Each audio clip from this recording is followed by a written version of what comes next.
¿Qué tal? ¿Cómo les va? En Perfiles de hoy, bueno, tenemos el gusto de tener a la licenciada Andrea Balsaña, licenciada en Comunicación, titular de la Cátedra de Opinión Pública de la Facultad de Humanidades, titular de la consultora Gestión y Desarrollo, para hablar de un tema que a mí me pareció, por lo menos nos pareció la producción muy interesante, que es el tema de la comunicación actual, ¿no? Es decir, desprendernos del proceso eleccionario 2021 y entrar en el desarrollo de cómo se construye la opinión pública en estos tiempos, ¿no?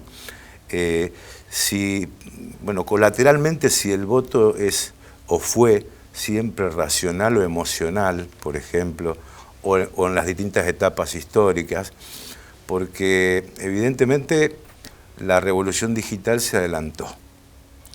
Y como se adelantó, también influyó la pandemia, obviamente, y la comunicación en sí mismo, ¿no? Por eso hoy estamos con Andrea Balsaña aquí en Perfiles de Época.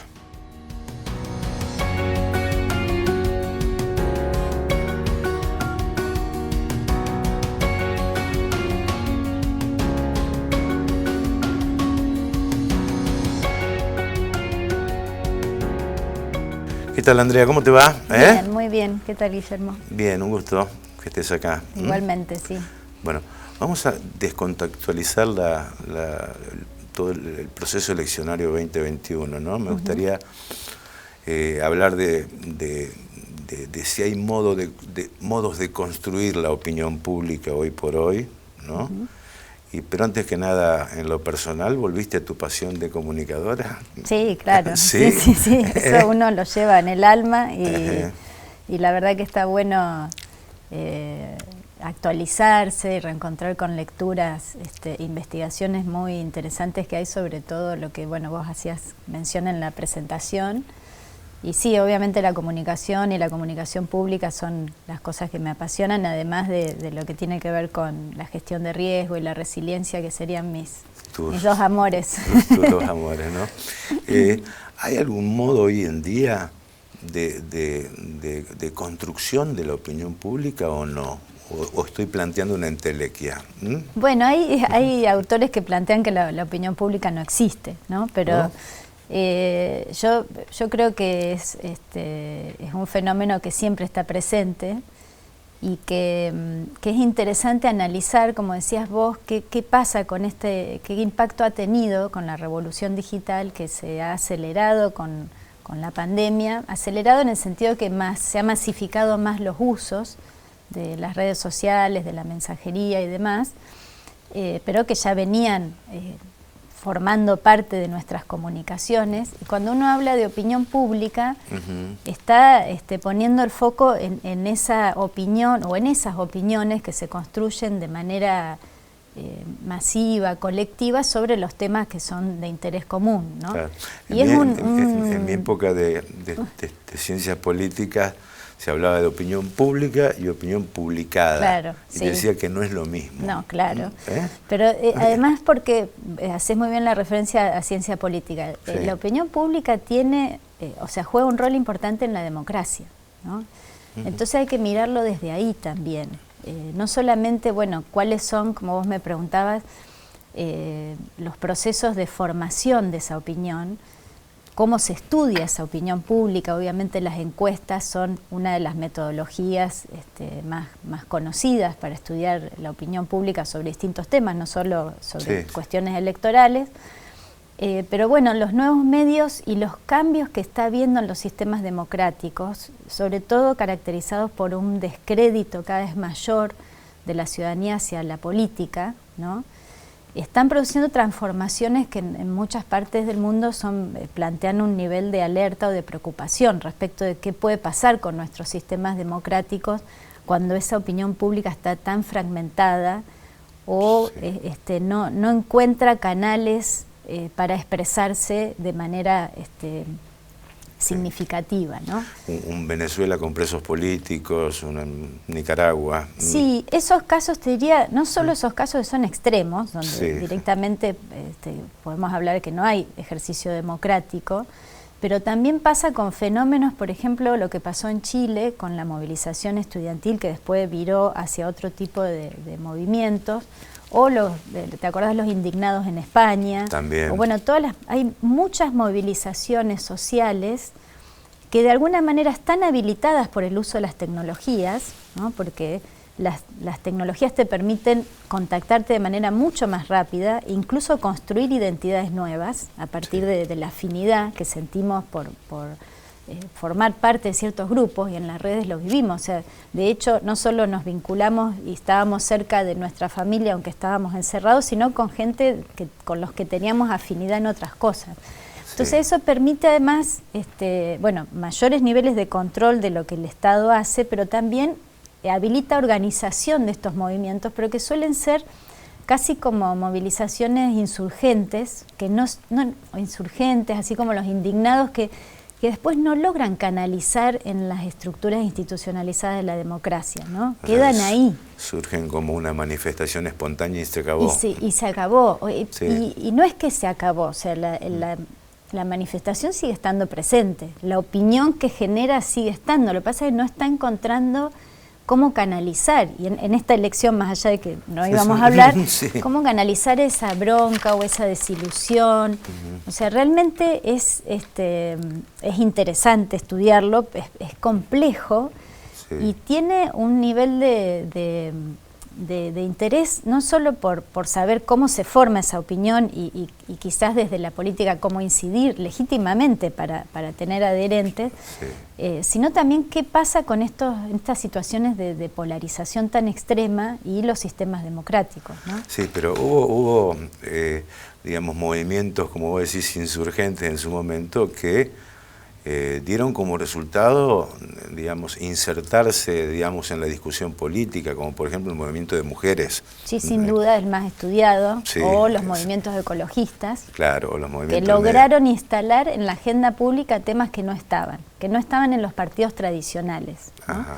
Pero lo que hoy aparece son movimientos hasta más efímeros, no solo hoy, hace más de 20 años, pero las tecnologías potencian mucho más eso, ¿no? Sí. El contacto, el uso de las redes sociales, incluso lo podemos ver acá, de golpe se arma una manifestación, bueno, como fue Rosario Sangra, o como la que fue hace poco en Rosario, que logra una conjunción de intereses, o por ejemplo los movimientos antivacunas, digo, para pensar, sí, todo tipo de acciones, o movimientos en defensa de ciertos valores, o por cuestiones específicas y puntuales que me afectan a mí, en mi situación, sí, pero encuentro otros que están igualmente interesados y que buscan instalar, obviamente, en la agenda pública que se atienda esa cuestión, ¿no? Y lo que está pasando es que la política, sí, no está necesariamente dando respuesta a estas demandas, ¿no? Sí, después vamos a hablar de la batalla entre eslogans y propuestas, entre ideas y eslogans, bueno, todo lo que significa esto en el mundo de la comunicación. Pero, decime, hiciste varias veces referencia a las redes sociales. Las redes sociales con los medios tradicionales, compiten, se complementan. ¿Cómo se relacionan con el medio tradicional, con la televisión, con la radio? Bueno, yo creo que primero conviven. ¿Conviven? Sí, eso ya es por sí. Eso es inevitable. Y después pasa algo, cuando uno mira la historia de los medios, siempre que aparece una nueva tecnología de comunicación, el anterior, que mantenía el monopolio de la opinión pública, cuestiona, cuando nace la radio, se la cuestionaba porque sí, era chabacana, no daba información, la prensa escrita era la que transmitía la racionalidad del debate. O digamos, la radio, ¿no? Era la propaladora de la publicidad política. Exactamente, bueno, cuando, sí, aparece la tele también, hay siempre una instancia de un primer descrédito hacia la red social, ¿no? La diferencia es que las redes sociales no son un medio, son una plataforma, ¿sí? Entonces, los medios tradicionales, los que han entendido este cambio tecnológico, han generado multiplataformas. Bueno, de hecho, el LT10 y el canal, digamos, o sea, se piensan ya con la lógica de multiplataformas, es decir, aprovechar todos los espacios en donde la gente está hablando o donde la gente escucha. Sí. Pero las redes en sí no es que son un medio de comunicación, ¿sí? Sí. Son plataformas que habilitan comunicaciones. Claro. O conversaciones. Entonces, Ahora, a nivel puede de, ser a través de, sí, o con medios, sí, o sea, yo hablo con el ET10 o con el Cuarto Poder a través de las redes, no solo escuchándote por radio, sí, pero también habilitan conversaciones paralelas. sí. Ahora, hablando de confiabilidad, bueno, es difícil arrogarse la opinión pública en este tema, ¿no? Pero ¿hay más confiabilidad en las redes que en los medios tradicionales? Claro. ¿Vos creés que sí? Te estás parando en el medio tradicional y Sí, obviamente yo me estoy vas a parando decir, en los hay medios. más confianza en los medios tradicionales. Obviamente es una pregunta inducida la que estoy haciendo, Claro. ¿no? Es lógico, ¿no? Yo te diría, bueno, la confianza es el punto, hay dos temas que hay Sí. que mirar en comunicación hoy. Uno es la confianza Sí, y otro la atención, ¿no? Que Adrián Amado, a quien yo sigo mucho, bueno, sí, trabaja mucho estos temas. La confianza se construye con el referente y con el medio, ¿no? En los dos sentidos. O sea, en este mundo hay que entender que lo que traen las redes como novedad es una dispersión enorme de espacios donde se habla. O sea, hay muchos lugares donde nos comunicamos. sí. Y no contemos como red social los sistemas de mensajería como WhatsApp. Porque WhatsApp no es técnicamente una red social. Es un mensaje de mensajería, es un sistema de mensajería. Sí. Uno a uno o uno a grupos, ¿no? Pero no es público, no está publicada en lo que vos me decías antes, ¿no? En cambio, las redes sociales están publicadas, Sí. tienen ese carácter de publicidad, digamos, ¿no? Entonces, en este espacio tan fragmentado, lo que tiene mayor valor o adquiere mayor valor es quienes tienen confianza de sus oyentes o de los ciudadanos en lo que dicen. Y ahí los medios se juegan los medios, los periodistas, las instituciones, la política se juegan su confianza en cada decir, en cada acto y en cada acción. O sea, Sí. ese es el valor que se disputa, ¿no? Sí. Bueno, es un tema muy, pero muy interesante acerca de la confiabilidad, ¿no? Porque, bueno, también en las redes sociales, bueno, se publican noticias falsas, se desarrollan tendencias, pero me gustaría charlarlo en el próximo bloque, ¿te parece? Dale, Bien. con gusto. Y bueno, también hablar si el voto es racional, es emocional, por ejemplo, ¿no? Entre otras cosas. Bárbaro. Enseguida seguimos con Andrea Balsaña.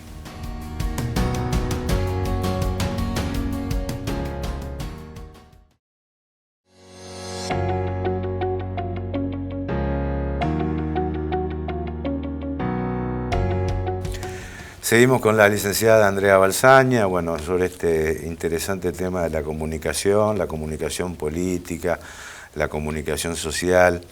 Y había quedado algo pendiente, ¿no? Uh-huh. A ver, haciendo un poquito de historia, desde la democracia esta parte, para no hablar más para atrás, o se ha reelecto algún presidente o se ha votado en contra del que estaba.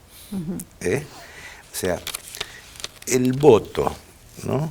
Es una cuestión que es racional, es emocional o es una conjunción de las dos cosas. Bueno, es muy interesante la pregunta y no sé si voy a tener una respuesta, pero sí.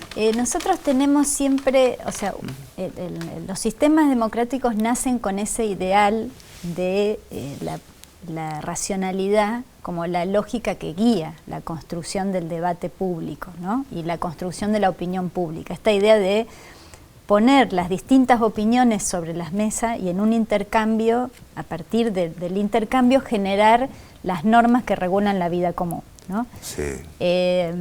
Eso siempre es un ideal, ¿no? O fue el ideal que guía la lógica de funcionamiento de los sistemas democráticos. Ahora, no necesariamente siempre eso quiere decir que el voto es racional. Y esta discusión atraviesa un montón de investigaciones y debates y es súper interesante, pero a partir de la incorporación de las redes sociales, que son mucho más expresivas o que habilitan más la expresión de de las emociones. Y de las contradicciones también. Sí, ¿También? pero sobre todo de las emociones, porque Sí. cuando hablas de contradicciones ya te pones en el lugar de lo racional, Sí, ¿no? sí, después vamos a hablar de eso. Entonces vamos a hablar de eso, pero Sí. como que aparecen más estudios para pensar, bueno, cuánto del voto es racional y cuánto es emocional, ¿no?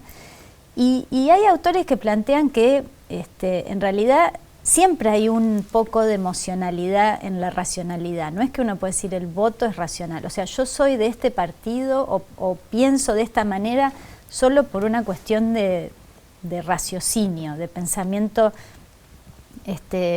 masticado, pensado, sí, digamos, o sea, debatido, sino que hay cuestiones de afecto que incluso se generan a partir de compartir experiencias. Entonces, sí, bueno, así como en algún momento se decía la masa es fácilmente dirigible porque no hay racionalidad, o sea, sí, lo que importa es lo que el líder le genera o el medio le genera a la masa para que se mueva, sí, también hay que entender que hay una cuestión de afecto al compartir esas experiencias de vínculo con los líderes o con los referentes o entre sí. Entonces, siempre hay un punto de emoción, y pensemos nosotros, si cada decisión que tomamos es totalmente racional. No, rápidamente decís que no, o sea, siempre hay alguna cuestión emocional. Y ahora que hay mucho estudio desde las neurociencias que nos ayudan a entender más qué pasa en nuestra cabeza, sí, asusta por ahí entender todo lo que pasa y todo lo que se puede conocer, porque bueno, después se aplica, los algoritmos utilizan esos conocimientos para orientar nuestras lecturas en las redes, ¿no? Que es otro tema interesante para hablar. Pero bueno, claramente hay un fuerte componente emocional en la decisión del voto, ¿no? Sí. Incluso más allá de los estudios que ya Lasarfeld hacía en los años 40 en Estados Unidos, respecto de que el voto estaba más vinculado al sector de pertenencia del grupo social, sí, que a lo que específicamente diga o presente como propuesta un candidato, ¿no? Entonces, todo el tiempo hay una mezcla. La diferencia es que en el siglo XX claramente había grandes pertenencias a los grandes relatos, a identidades, sí, más fuertes. Y el siglo XXI se caracteriza por la fragmentación y porque ya no hay más ese vínculo directo, o sea, yo nací radical y muero radical y como soy radical, sí, voy a comprar voy al bar que es radical, compro en el almacén que es radical, me visto a lo radical, digamos, sí, esa lógica que en un, sí, momento funcionaba, sí, que quizás para algunos grupos funcione, digo radical por mencionar un partido, pero sí, pero tenés el ejemplo. O sea, hay estéticas, digamos, sí, políticas, ¿no? Perón murió en el 74, el 1 de julio del 74, ya pasaron 2 generaciones que reciben emocionalmente algún grado de herencia, yo no sé si familiar, de afecto, de lo que quieras, ¿no? Porque evidentemente desde lo ideológico el peronismo también ha cambiado. No es lo mismo Menem que Cristina que Néstor, no es lo mismo. Es de los movimientos donde más diversidad... Claro. Bueno, todos los partidos más masivos tienen diversidad en su interior, ¿no? Pero el punto es que está en crisis el sistema de partidos, ¿no?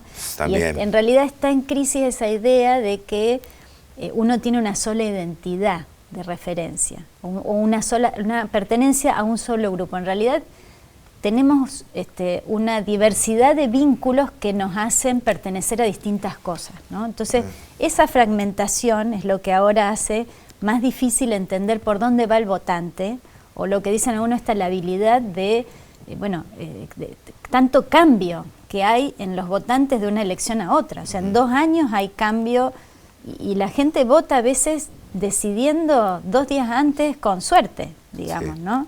De acuerdo a su nivel de malestar o emocional o bueno, distintas razones. Por eso también las encuestas, sí, no es que, bueno, más allá de que algunas fallan porque están muy mal hechas, sí, pero algunas no logran captar estos niveles, sí, de volatilidad, no me salía la palabra, ¿no? Es decir, la grieta es un fenómeno más emocional que racional, también la grieta, y es un fenómeno argentino únicamente. Yo creo que sí, claramente es emocional. ¿Sí? ¿Yo te quiero o te odio? Sí, y en realidad, primero Sí. no es un fenómeno argentino, no es Sí. un fenómeno nuevo. Bueno, nuestro Museo de la Constitución construyó una grieta precisamente para mostrar la polarización entre unitarios y federales, ¿no? Sí. Para nombrar. El punto es que yo creo que la grieta, bueno, en algún momento me preguntaba si la grieta le sirve a la política, ¿no? Si es para algunos negocios. Si es un negocio para algunos. Yo creo que es un mal negocio para la democracia. Más allá de que para algunos momentos en alguna campaña electoral pueda ser útil profundizar las cosas que diferencian al otro en términos de grieta. Pero para la democracia, y eso sí está estudiándose mucho a nivel internacional, estos procesos de polarización realmente son preocupantes, porque lo que hacen es, y esto sí pasa más en las redes que en los medios, aunque también pasa en los medios. Desmitifiquemos esto de que los medios son todos creíbles y hablan de cosas racionalmente importantes. En un trabajo que hacíamos con Adriana Amado en un curso hace poco, estábamos mirando qué pasaba en Twitch, esta red social que uno, supongo que vos, igual que yo, desconocía. Twitter. Y desconozco. Y desconoces. Bueno, Twitch, que tiene un montón de seguidores, tiene una lógica distinta y uno se asombraba diciendo, bueno, ¿qué está haciendo esta gente que mira estas cosas? Y prendés la tele y decís, ¿qué está haciendo la gente que mira estas cosas? O sea, no es que los medios tradicionales tienen el rótulo de la racionalidad y las redes el rótulo de ahí pasa de todo, ¿no? Primero sí, que son absolutamente subjetivos los medios. Totalmente, pero la diferencia es que el medio, o sea, y los periodistas, no está más hablar del periodismo, tiene ese rol de ser guardián de la información, digamos, ¿no? O sea, tiene criterios, o debería tener, para testear la información, para filtrar, para poder dar una visión que se acerque a la verdad. Obviamente la verdad absoluta no existe, pero está en búsqueda. Sí. La polarización lo que genera es que, por eso es preocupante para la democracia, es que se pierdan esos códigos de respeto, o sea, esa búsqueda de generar un espacio común. Sí, o sea, la polarización lo que busca, y después está el sesgo de confirmación, o sea, yo termino mirando y escuchando solo al que piensa como yo, y eso, ahí sí las redes y los algoritmos sobre todo nos pueden llevar a construir burbujas en donde yo me vinculo solo con los que piensan como yo. Y eso no ayuda a construir lazos para construir lo común, que es lo que necesita la democracia, ¿no? La diversidad.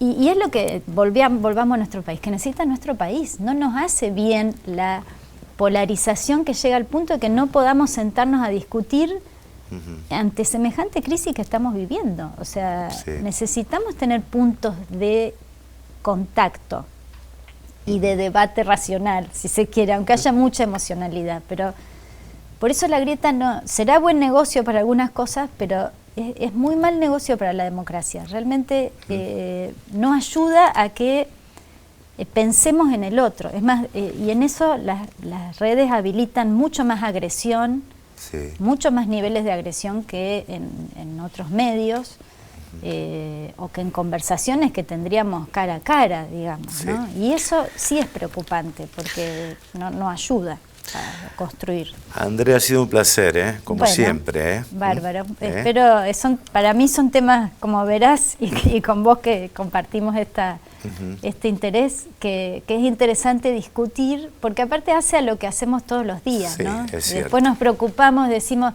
¿por qué la política plantea eslogan? No hablamos de eso, y en vez de plantearme propuestas, y uno se pregunta, bueno, ¿vos estás dispuesto a escuchar propuestas o solo querés escuchar el eslogan y nada más, digamos, ¿no? Y bueno, hacen a nuestra vida cotidiana y hace a las decisiones que finalmente se toman sobre lo que nos pasa. Así que cierto. Es importante hablar de esto. Gracias, Andrea, por estar aquí. Andrea Balsaña, licenciada Balsaña. Bueno, le agradecemos como siempre a toda nuestra producción, a Maggie, está Rodrigo, está Lautaro, está Agustín, que nos acompañan todos los perfiles de época. Muchas gracias.